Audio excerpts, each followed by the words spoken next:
ایک روٹی والے کا واقعہ میں نے آپ کو سنانا ہے اور یہ بڑے ہی مشہور و معروف بزرگ سے منسوب واقعہ ہے۔ حضرت ابو بردہ رضی اللہ تعالیٰ عنہ راوی ہیں کہ حضرت ابو موسیٰ اشعری رضی اللہ تعالیٰ عنہ کی جب وفات کا وقت قریب آیا تو انہوں نے اپنے بیٹوں سے کہا کہ اے بیٹو روٹی والے کو یاد رکھنا۔ پھر یہ واقعہ خود ہی بیان کیا کہ وہ روٹی والا کون تھا۔ آپ نے کہا کہ ایک شخص تھا جس نے 70 سال اللہ کی عبادت کی، بڑی عبادت کی، مگر 70 سال بعد جب وہ باہر آیا تو شیطان نے اس کو بہکایا اور وہ ایک عورت کے فتنے میں مبتلا ہو گیا۔ 7 دن اور 7 راتیں وہ اس عورت کے ساتھ رہا، غلط کام ہو گئے۔ اب اس کو پھر شرمندگی ہوئی کہ یہ میں نے کیا کیا، 70 سال عبادت کی اور یہ 7 دن اور 7 راتیں میں نے گناہ میں گزار دی۔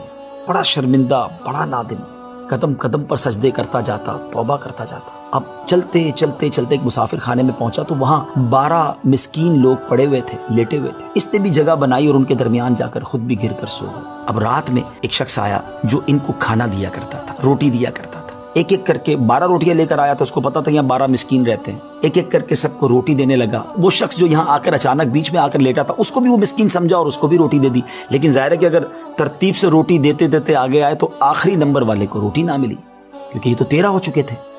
تو بانٹنے والے سے اس مسکین نے کہا کہ تم نے آج مجھے روٹی کیوں نہیں دی؟ اس نے کہا میں نے تو سب کو ایک ایک روٹی دی، کسی کو 2 نہیں دی۔ کہا تم مجھے روٹی نہیں دے رہے ہو؟ بہرحال وہ ناراض ہو گیا کہ ٹھیک ہے، پھر تم اگر یہ سمجھتے ہو کہ میں بددیانتی کر رہا ہوں تو میں تمہیں کچھ بھی نہیں دوں گا۔ یہ کہہ کر وہ شخص تو چلا گیا، مگر وہ مسکین بیچارہ بھوکا رہ گیا۔ اب وہ شخص جس نے ابھی توبہ کی تھی، پہلے 70 سال کی عبادت بھی کی ہوئی تھی، اس کو خیال آیا کہ میری وجہ سے اس مسکین کو روٹی نہیں ملی ہے۔ بھوک اسے بھی بڑی تھی، مگر اس نے وہ روٹی اسے دے دی۔ شدید بھوک لگی ہوئی تھی، رات بھر بھوک میں تڑپتا رہا اور اسی بھوک کے عالم میں صبح اس کا انتقال ہو گیا۔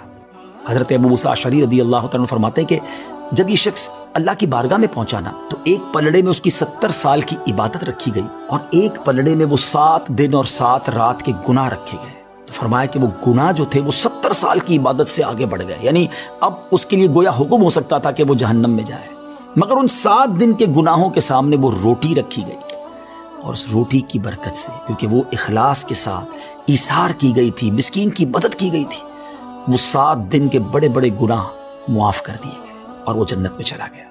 پھر آپ نے اپنے بچوں سے کہا بیٹا روٹی والے کو یاد رکھنا۔ ناظرین یہ واقعہ واقعی دلوں کے تار چھیڑ دیتا ہے۔ 2 باتیں سیکھنی ہیں کہ بعض اوقات کچھ لوگ کہتے ہیں یار میں نہیں بہک سکتا، میں تو بڑے اچھے ماحول میں ہوں۔ نہیں جناب، شیطان نے بڑوں بڑوں کو بہکا دیا ہے۔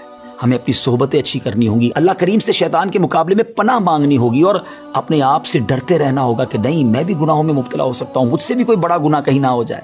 توبہ کرتے رہیں، ڈرتے رہیں، خوف رکھیں اور اچھی صحبت اپنائیں۔